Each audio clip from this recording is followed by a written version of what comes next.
Cette semaine dans Terra Nova, pour une politique des zones de sécurité alimentaire en République démocratique du Congo. M. Lik Aluma, un scientifique congolais amoureux de la vie rurale, a mené des recherches pendant 2 ans dans les territoires de Boloma, dans l'ex-province de l'Équateur, pour proposer des pistes et des solutions à ses compatriotes afin d'espérer de vivre dans un monde moins inégal et plus humain. Nous sommes en face de situations vraiment critiques. Il faut vraiment réfléchir un peu en profondeur. Parce que si les choses marchent bien, je crois que c'est ça le vœu de tout le monde. Même le président, c'est pas qu'il n'a pas la volonté, mais il veut. Mais entre vouloir et faire, c'est des choses différentes justement. Pour arriver au développement, vous ne devez pas avoir 2-3 idées. Non. Avec cette poursuite que j'ai vue depuis 2 décennies déjà, où on essaye de suivre en même temps, on a par exemple 2 chantiers. On dit voilà, on a tel chantier, on a tel chantier, on a tel chantier, on a tel chantier. Non. Ce n'est pas comme ça que ça fonctionne. Alors que les paysans de Kichini, à 79 km à l'est de la ville de Kinshasa, bénéficiaires d'une excellente formation agricole par une coopérative sud-coréenne, espéraient au développement de leur village et une pérennisation de leurs activités, ils ont vu leur partenaire coréen de la KOICA abandonner la gestion de la coopérative à cause de la pression politique. Du coup, tout est tombé en faillite. Dans ce village Kichini, nous avions eu la chance d'être encadrés par un organisme, une coopérative coréenne.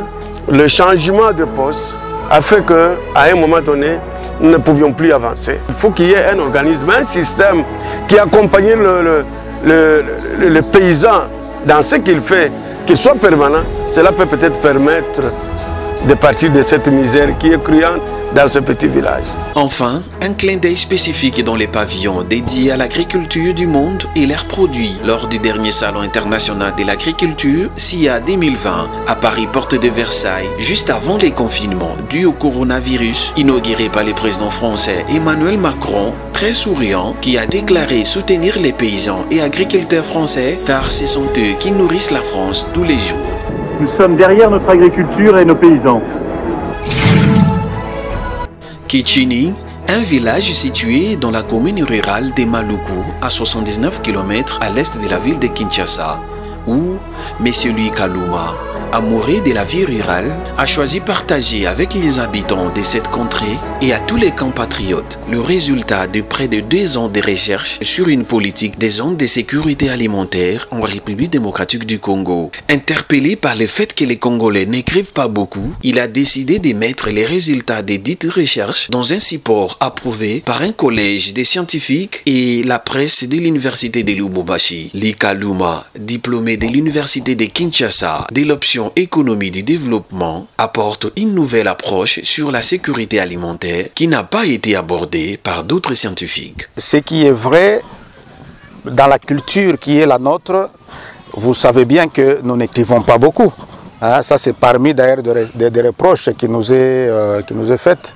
C'est vrai qu'il y a des écrits parce que nous, pour écrire ce que nous avons écrit, nous nous sommes quand même référés à certains ouvrages existants. Mais si on a écrit, c'est parce que c'est quelque chose de nouveau. Et donc nous avons abordé une approche un peu plus différente des approches dont d'autres scientifiques ont utilisé.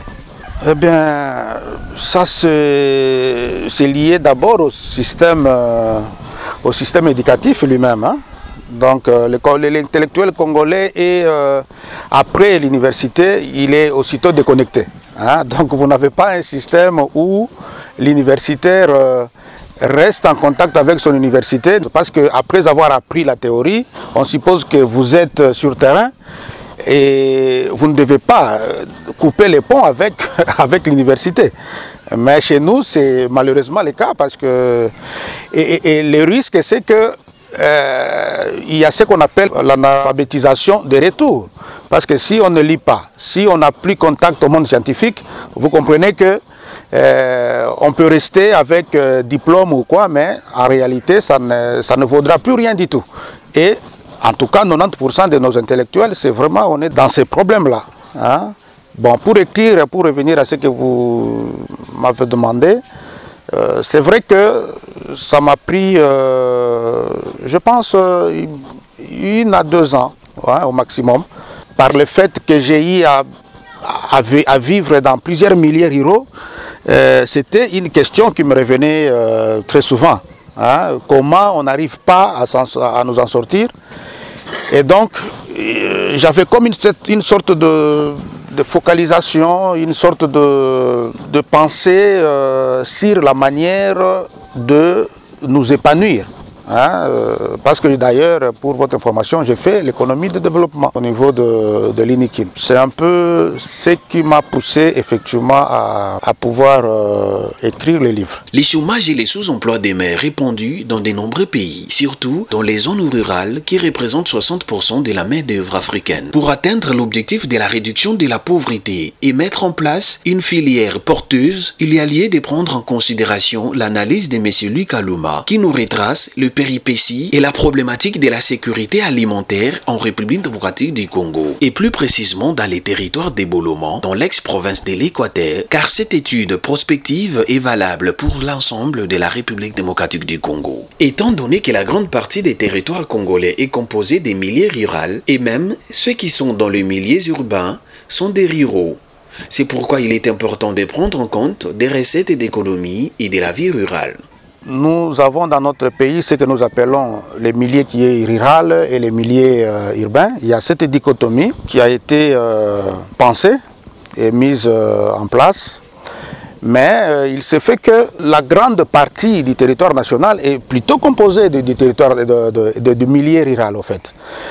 Parce que si vous allez par définition, milieu rural et milieu urbain, il y a des caractéristiques. Mais vous verrez que même ceux qui sont en milieu urbain, en réalité, ils sont plutôt dans un milieu rural. Parce que si vous prenez des indicateurs comme dessertes, même en eau potable, ou dessertes en électricité, vous prenez un peu les activités même, hein, que les gens, auxquelles les gens s'adonnent, eh bien, vous verrez que si nous mettons ensemble toutes ces caractéristiques-là, même ceux qui sont en milieu urbain, en réalité, ce sont des ruraux. Hein, ce sont des ruraux et donc, notre problème, c'est de trouver des solutions rurales, au fait. Parce que c'est ça la caractéristique de nos milieux, au fait. Donc, il ne faut pas s'abuser, n'est-ce pas, à prendre des recettes qui concernent plus des économies qui sont urbaines. Hein, et nous, ici, nous avons ces difficultés-là. Le vrai problème du milieu rural, c'est la manière dont l'État a organisé les centres de développement où l'on gère tout au niveau de la capitale sans tenir compte de vraies réalités des milieux ruraux qui sont différentes en fonction de leur culture et qui devraient nourrir l'ensemble du pays et être les moteurs du développement de la République démocratique du Congo.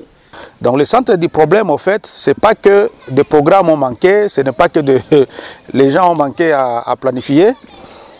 Le vrai problème, c'est ce qui a plus manqué et ce qui a été comme le goulot d'étranglement, c'est le mode d'organisation. Vous voyez, la façon que l'État organise ces développements-là. Hein, les modes d'organisation, on a péché, n'est-ce pas, par rapport à ça. Un mode d'organisation, si vous voulez, qui est dominé par une vision un peu centriste, hein, où on veut tout gérer à partir de Kinshasa. Vous voyez, déjà pas loin de Kinshasa, ici à Kintini, qui est un gouvernement ou une autorité publique assis dans son bureau climatisé et prétendre résoudre les problèmes qu'on ne connaît même pas. Vous voyez, ça c'est déjà une aberration scientifique. Donc cette problématique a fait que nous puissions, n'est-ce pas, proposer la mise en place d'une politique des zones de sécurité alimentaire. Donc il faut qu'il y ait des zones qui sont autonomes et ces zones-là sont en train de définir la politique locale, hein, la politique de cette zone-là. Hein, c'est eux qui vivent, hein, c'est ces personnes-là qui vivent avec la population, c'est eux qui connaissent les problèmes que nous pouvons trouver là-bas et naturellement c'est eux qui peuvent concevoir quelle méthodologie ou comment arriver à résoudre ces problèmes. Donc voilà, donc il faut qu'on arrive justement à ces zonages-là. à ces zonages, au lieu de piloter des programmes au niveau national à Kinshasa, non, il faut laisser chaque zone définir son diagnostic et proposer des solutions qu'il faut. Et bien entendu, ces zones-là devront être pilotées par des organisations dites de sécurité alimentaire qui seront bien entendu financées par les finances publiques. Parce que cette façon de faire, ça permet une administration directe des actions et ça peut amener justement rapidement le développement que les modes d'organisation que nous connaissons de manière classique. L'épanouissement du monde rural est un impératif en vue du développement économique de la République démocratique du Congo, car il permet d'intégrer la majorité de la population dans le processus du développement et en réalisant la sécurité alimentaire pour la stabilité de la population tant rurale qu'urbaine. Ceci devrait se réaliser à l'époque coloniale, mais depuis l'indépendance politique, sa réalisation se voit davantage éloignée. La société ou le pays, si vous voulez, il est composé de systèmes, en fait. Donc, il y a des interactions qui existent, en fait. Et par rapport à ces interactions-là, c'est là où, justement, va se dessiner des effets d'entraînement, quoi. C'est comme je dis, dans l'introduction, vous verrez qu'on a parlé de l'épanouissement du monde rural. Donc, vous avez raison de poser ce problème-là. L'épanouissement du monde rural est vraiment un impératif. Est un impératif parce que si le monde rural est épanoui, cela permet de stabiliser cette population-là. Ça permet de stabiliser la population dans ces milieux-là. Et bien entendu, vous comprendrez que des exodes ruraux qui surchargent la ville, ça n'aura pas raison d'être. Donc nous aurons un bon nombre de populations qui seront bien occupées dans ces milliers dits ruraux. Et bien sûr, de par leurs activités, vous comprendrez que cela va alimenter des entreprises agroalimentaires, n'est-ce pas, qui existent ou qui existeront. Et cela permettra aussi d'apporter, de résoudre des problèmes alimentaires qui se posent dans les milieux des villes. Lesquels problèmes sont source de tension.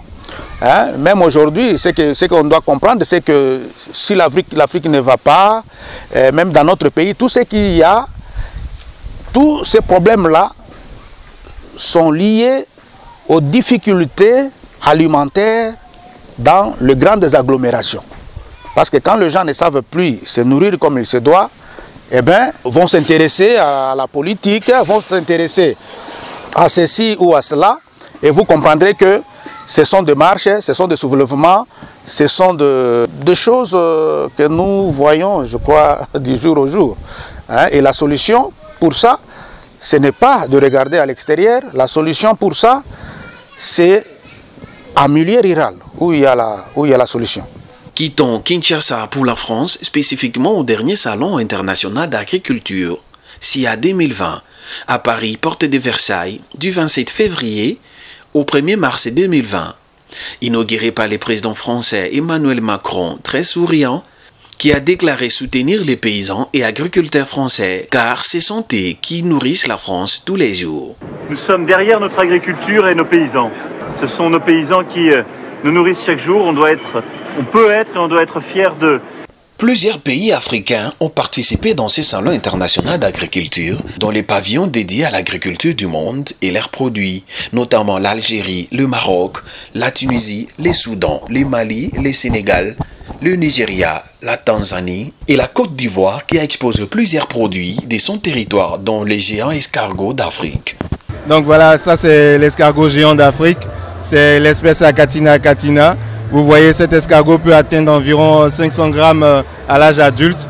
Et vous avez tout ce qui est dans l'escargot qui est consommable et qui apporte un bien-être à la population. Donc vous avez cette partie-là qui constitue la viande, qui est riche en fer, en calcium et aussi à une faible teneur en matière grasse.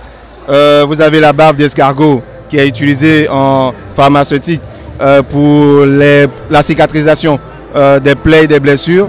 Vous avez la bave qui est aussi utilisée pour les produits cosmétiques, la régénération de la cellule et la lutte contre les rides. Et puis vous avez la coquille qui est soit utilisée pour les ornements, la décoration, ou bien ça est utilisé pour les apports en calcium pour les amendements calciques, ou bien vous pouvez les utiliser dans la formulation alimentaire pour les volailles ou d'autres animaux. Les produits de beauté faits en base de cacao, transformés sur place à Côte d'Ivoire, ont été également exposés. En fait, nous sommes une coopérative basée dans la zone de Méadji, dans la Nawa, à Soubré. Et nous faisons du cacao, hein, c'est une coopérative qui est certifiée Fairtrade.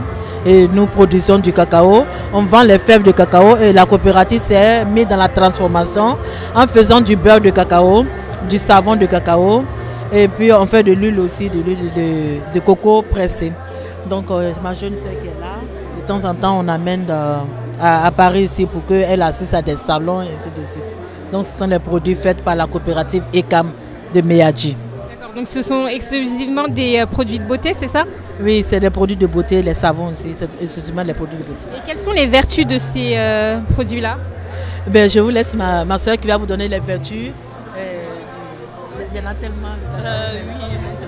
Oui. Ok, bonjour madame. Bonjour. Pouvez-vous vous présenter s'il vous plaît? Alors c'est Bintou Doumbia, c'est la société Tima Nature qui est spécialisée en fait dans les produits naturels, vraiment des produits de base, beurre de karité, beurre de cacao, de l'huile de coco, que des produits qui viennent de chez nous pour promouvoir en fait la peau noire, la facilité, avoir accès aux produits locaux pour qu'on puisse utiliser pour nos soins capillaires ou corporels. Vous avez le beurre de cacao qui est vraiment fait pour raffermir la peau, pour donner une tenue en fait à la peau, pour raffermir la peau. Et le beurre de karité qui va régénérer, qui va hydrater et embellir en même temps la peau.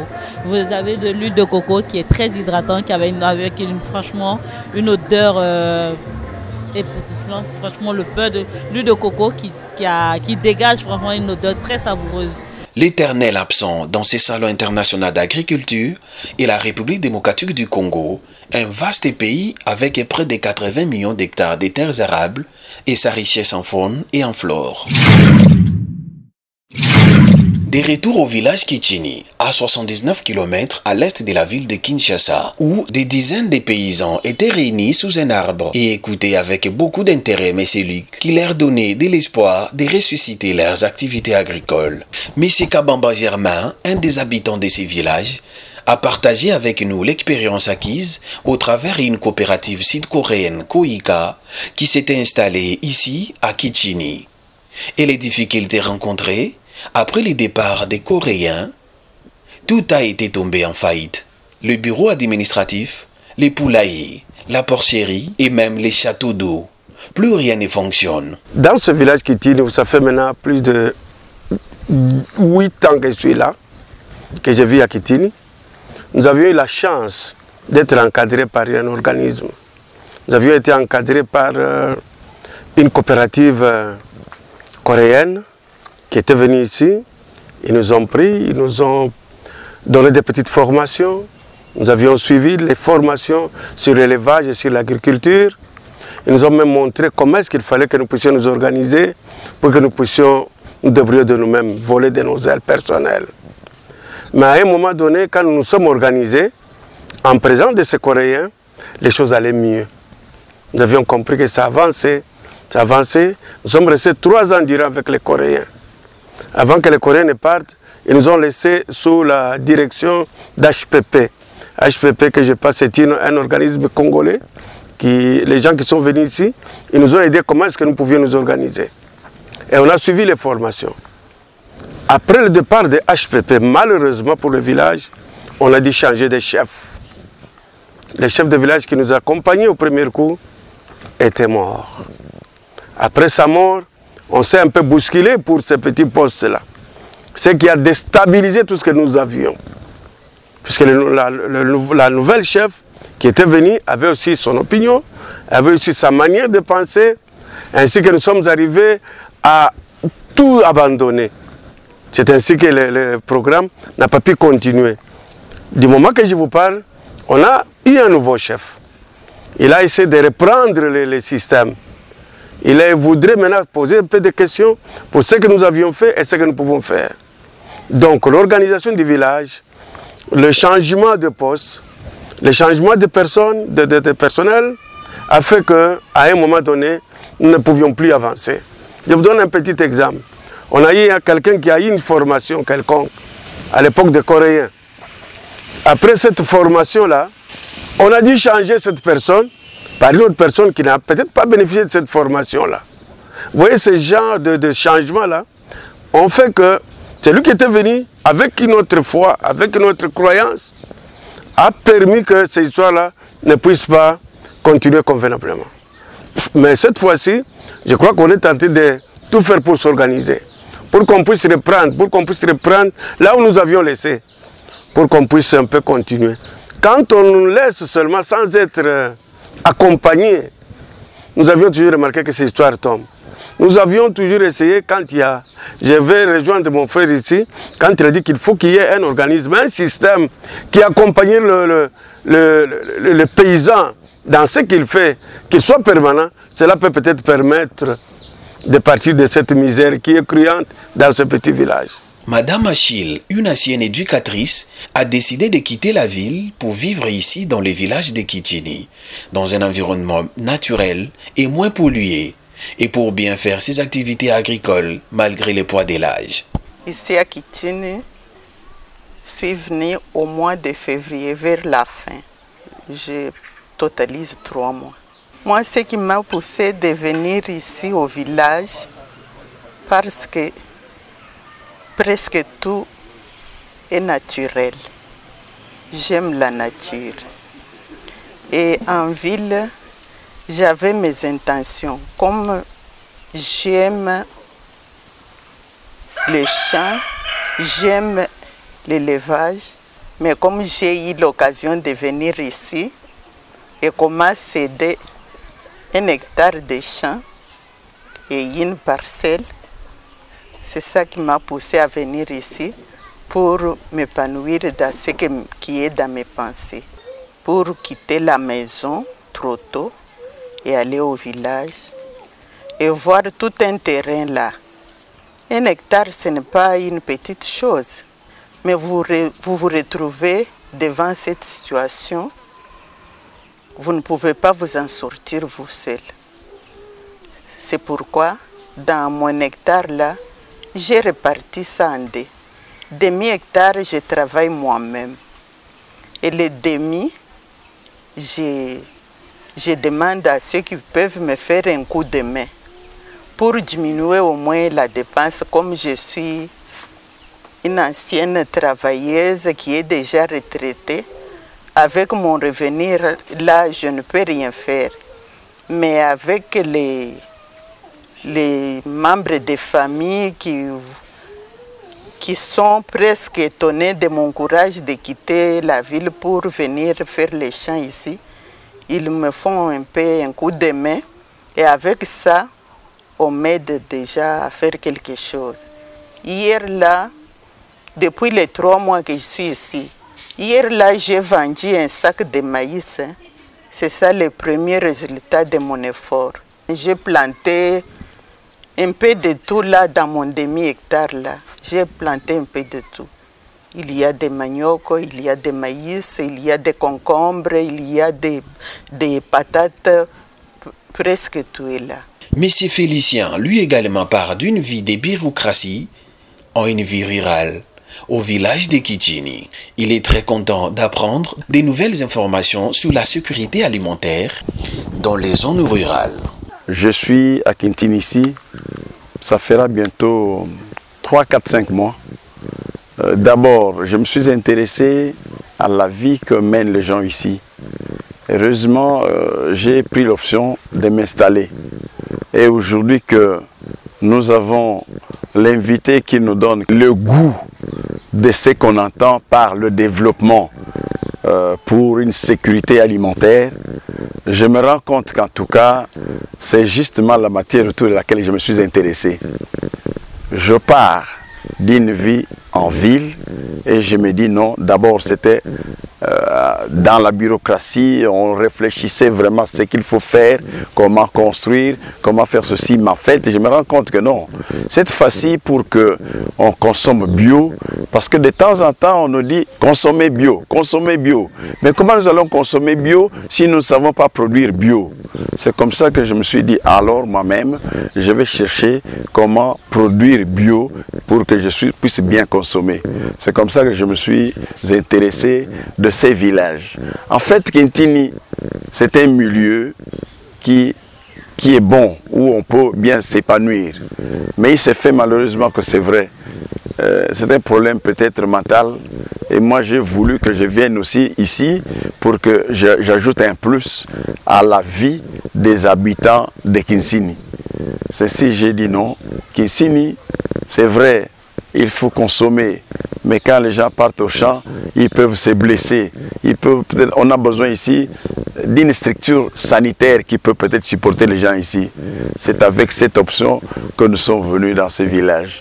Nous voulons ici implanter une polyclinique, si pas un bon centre de santé, alors bien équipé.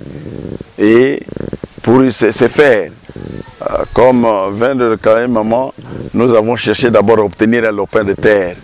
Nous sommes sur 5 hectares où nous avons déjà mis les maniocs douces. Nous sommes maintenant en train, nous sommes venus justement au cours de la période agricole B, la saison B comme on l'appelle. Nous venons de faire ça et maintenant nous sommes en train de voir nous intégrer avec les conseils, les amis. En tout cas, le nouveau chef du village nous a réservé vraiment un accueil très chaleureux et il est vraiment très motivé pour que, en tout cas, Kinsini puisse carrément se relancer comme ce fut à l'époque des Coréens. Dans ce genre de production agricole, si vous y travaillez seul, en tout cas, vous n'y arriverez pas. Généralement, c'est comme je viens de vous le dire, pour faire un champ de prix d'un hectare ou à partir d'un hectare, on ne travaille pas de façon manuelle. Et seul, on ne peut rien. Moi, à mon âge, en tout cas, je ne suis pas habitué à faire seul le champ. Je recours à ceux qui ont des tracteurs. On s'entend, il y a la main-d'œuvre de ceux qui habitent ici, on se convient. Aujourd'hui, on travaille chez celui-ci, demain, ce sera chez celui-là. Puis après, sous cette formule-là, à tout, on arrive vraiment à faire cette dimension d'agriculture. Et ce que j'ai constaté dans ces villages, en tout cas, les gens ont l'amour de pouvoir cohabiter, se compléter. Si celui-là ne peut pas réussir dans telle matière, celui-là peut bien l'aider. Il y a de cela, je pense, 2 ou 3 semaines, je suis venu, j'étais ici avec ma petite bagnole, j'ai connu une panne. En fait, c'est tous les villages, même le chef du village qui est venu m'assister. Et moi, en tout cas, cette façon de faire m'a beaucoup plu. C'est pourquoi je vous dis que non, ici, c'est l'esprit coopératif qui nous... C'est-à-dire que sans le savoir, à notre manière, tout ce que l'invité vient de dire ici, nous pensons que si au niveau des gouvernants, on peut mettre à notre disposition, peut-être nous assister à organiser l'agriculture motorisée, en tout cas ça nous aiderait à pouvoir produire mieux que nous le faisons aujourd'hui. Selon Lee Kaluma, l'auteur de cet ouvrage sur la politique des zones de sécurité alimentaire en République démocratique du Congo, aucun programme appliqué depuis l'époque coloniale n'a abouti aux résultats escomptés à cause des mauvaises planifications centralisées dans la capitale. En tout cas, si nous devons être, si on peut rester véridique envers soi-même, aucun programme, alors aucun, n'a réussi depuis l'indépendance. Aucun programme. Mais ça, c'est vraiment criant comme situation. Aucun programme. Moi, je me moque un peu parce qu'aujourd'hui, même quand on dit, voilà, il y a, excusez-moi, il y a les saumon-moutons et les autres et tout ça. Mais il n'y a pas que ça. Rien n'a abouti dans ce pays, au fait. Hein? C'est vrai qu'on a des problèmes aujourd'hui, mais c'est un peu comme cyclique, c'est comme, c'est systémique. Hein? C'est comme quelque chose qui rentre dans dans notre manière de vivre, aucun programme n'a réussi, aucun programme n'a abouti à des résultats escomptés. Depuis l'époque, depuis notre indépendance jusqu'à aujourd'hui, tous les programmes ont échoué. En tout cas, tout. Hein, et donc, la raison, c'est comme je vous ai dit, on a fait... et puis bon, qu'est-ce qu'on a... On est arrivé, on a trouvé que les problèmes étaient au niveau, justement, de ces planifications, en fait. Hein, on planifiait mal, on planifiait de manière à centraliser les choses, pendant que les problèmes ne sont pas centraux, les problèmes sont divers et diversifiés. Et devant ce genre de réalité, vous ne saurez pas, en tout cas, vous en sortir. Donc, c'est ça. Donc, les politiques dans notre pays, pas seulement que les programmes ou les plans ou de politiques qui ont été appliqués n'ont pas abouti, il y a aussi le fait que si ça n'a pas abouti, c'est justement aussi à cause de la vision qu'on a voulu donner à ces programmes ou à ces politiques. Hein, c'est comme je vous ai dit tout à l'heure, pour arriver au développement, vous ne devez pas avoir 2-3 idées. Non, ce n'est pas comme ça que ça fonctionne. Vraiment, j'aimerais que là-dessus qu'on me comprenne très bien. Hein, le pays, il est là, nous sommes en face de situations vraiment critiques. Et il faut vraiment réfléchir un peu en profondeur. Parce que si les choses marchent bien, je crois que c'est ça le vœu de tout le monde. Hein? Même le président, c'est pas qu'il n'a pas la volonté, mais il veut. Mais entre vouloir et faire, c'est des choses différentes, justement. Hein? C'est pourquoi moi, ma façon d'aborder les choses, c'est pas de critiquer. Moi, je critique personne, je ne m'en prends pas à tel ou à tel. Le problème, c'est que c'est une ignorance collective et nous devons se le partager. Parce que si nous arrivons à comprendre c'est le nez du problème, nous saurons dénouer cela. Vous voyez, c'est ça le problème. Les gens ont bien sûr la volonté. Tout le monde a la volonté. Même ici au village où nous sommes, tout le monde a cette volonté-là. En tout cas, je vous dirais que même les autorités qui sont à Kinshasa, ils ont la même volonté. Mais le problème, c'est que oui, vous avez la volonté, mais comment vous pouvez arriver, n'est-ce pas, à concrétiser les choses? Et c'est là toute l'intelligence, c'est là tous les problèmes, en fait. Les problèmes se situent à ce niveau-là. Comment vous pouvez faire? Comment agencer les choses? Comment rationaliser vos structures de dépenses? Comment rationaliser cette redistribution-là? Afin que ça puisse aboutir à quelque chose de concret, hein, plutôt que ça reste verbial ou superficiel. Donc là, tout le problème est là. Donc on ne peut pas arriver au développement par des politiques comme j'ai cité tout à l'heure, c'est-à-dire on ne peut pas dire, voilà, en Deuxième République on a reproché, c'était qu'il y avait ce manque de volonté politique. Vous voyez, bien sûr qu'il y avait de bonnes idées, il y avait des idées phares où on voulait regrouper tout, mais il manquait de volonté. Bon, maintenant, les autres républiques, bon, il y a peut-être la volonté, mais le problème c'est que maintenant, comment arriver à produire le développement?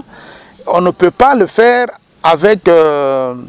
cette poursuite que j'ai vue depuis 2 décennies déjà, hein, où on essaye de suivre en même temps, on a par exemple 2 chantiers. On dit voilà, on a tel chantier, on a tel chantier, on a tel chantier, on a tel chantier. Ce n'est pas vraiment de cette façon-là. Hein, parce que ce chantier-là que vous citez, comment vous fédérez tout cela? Vous voyez? Il ne suffit pas de dire non, nous allons faire la route là, et bien directement cette route-là va engendrer ceci ou cela. C'est vraiment très simpliste et vraiment hasardeux. Hein? C'est vraiment de l'hasard, ça. Ça ne fonctionne pas de cette façon-là. Il faut organiser les choses. Il faut organiser les choses. Il faut avoir un seul objectif.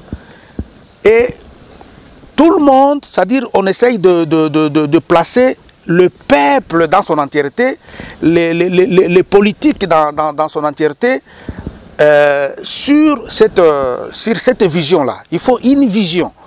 Hein, c'est comme je dis, si on pouvait mettre le pays ici dans la vision de sécurité alimentaire, vous verrez que tout ce que nous cherchons comme infrastructure ou comme problème de santé, problème de l'éducation, tout ça va se résoudre au même moment.